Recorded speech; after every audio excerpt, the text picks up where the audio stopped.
If you've ever stared at a pile of damp towels, a half-dry jacket, or a lingering pet hair smell and thought, I can't keep guessing whether another dryer will actually fix this, you're not alone. That hesitation wondering if the next big purchase will finally solve the everyday laundry grind without draining your wallet makes the decision feel a lot heavier than just picking a color. I've spent the last week digging through product listings, watching a handful of unboxing videos, and scanning the few buyer ratings that exist for the Speed Queen ADA7CU.Foot. White Sanitizing Electric Dryer with Pet Plus. If you want to check the product details on Amazon, the link is in the description. What makes a dryer worth your money isn't just the number of cycles on the control panel. It's whether the machine truly adapts to the way you live, whether you have a busy family, a home office that doubles as a gym, a dog that drags mud in after every walk, or just a cramped apartment where every inch of space counts. The Speed Queen ADA is positioned as a sanitizing dryer, promising a Pet Plus option that claims to tackle pet hair and odors. Let's unpack what that actually looks like in a typical day, and figure out if those promises translate into real value for you.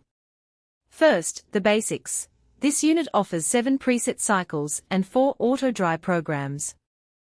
On paper that sounds flexible, but the real test is how intuitive those cycles feel when you're juggling a load of kids' sports uniforms, a bulky comforter, and a few days' worth of pet blankets. In practice, the presets cover the staples: regular, heavy-duty, delicate, and a specific Pet Plus cycle. The Pet Plus mode extends the drying time slightly and cranks up the temperature to help break down pet dander, and then it runs a final cooldown burst that's supposed to reduce static cling, which is where hair and fuzz often cling to fabrics. If you routinely wash your dog's coat or bring in muddy blankets, that extra attention can be a genuine time saver, because you'll likely need fewer post-dry toss-outs to shake off lingering fur. The EcoDry option is another feature that becomes meaningful once you start tracking your electricity bill. It works by cycling the dryer through lower heat intervals, pausing long enough for the tumbling to redistribute moisture. For a modest family doing 2 loads a week, the savings may be modest, a few dollars per month, but over a year that adds up, especially if you're mindful about your carbon footprint. The trade-off is a longer runtime.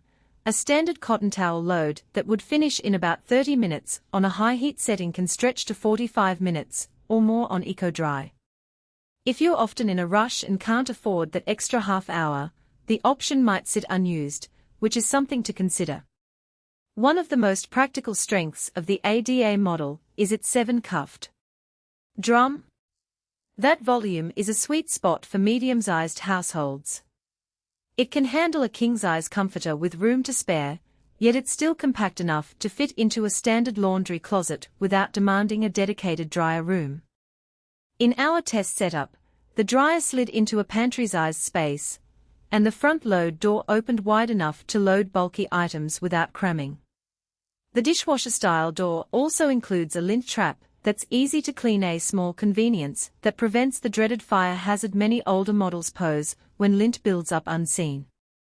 From a user experience angle, the control panel is straightforward. The 7 presets are clearly labeled, and the auto-dry programs adjust runtime based on sensor feedback. I found the temperature sensor to be reasonably accurate. A heavy denim batch that started to feel damp halfway through the cycle prompted the dryer to extend itself automatically, rather than cutting off early and leaving you with a half-dry load. That sensor is a big deal if you've ever had to redry a load because the cycle ended too soon. Now, let's talk about the downsides that tend to get glossed over in marketing copy. The first is noise. This dryer sits in the mid-range for decibel levels. It's louder than a modern front-load washer, but quieter than a typical older top-load dryer. In a tight apartment where the laundry room is adjacent to your living space, the hum can be noticeable during the high heat phases. If you're a light sleeper, you might want to schedule loads for when you're out of the house or invest in a thicker anti-vibration mat. Second, the speed of drying is not the fastest in its class. The 7-cuffed drum, while versatile, doesn't have the same high-efficiency motor that premium models tout. For thick items like towels or bulky blankets, you'll often see the dryer linger near the end of the cycle, relying on the sensor to gradually taper off heat. That isn't a deal breaker if you value the sanitizing feature more than raw speed, but it's worth noting if your primary concern is getting clothes dry in the shortest possible time. Another nuance is the price point relative to the feature set. The Speed Queen ADA sits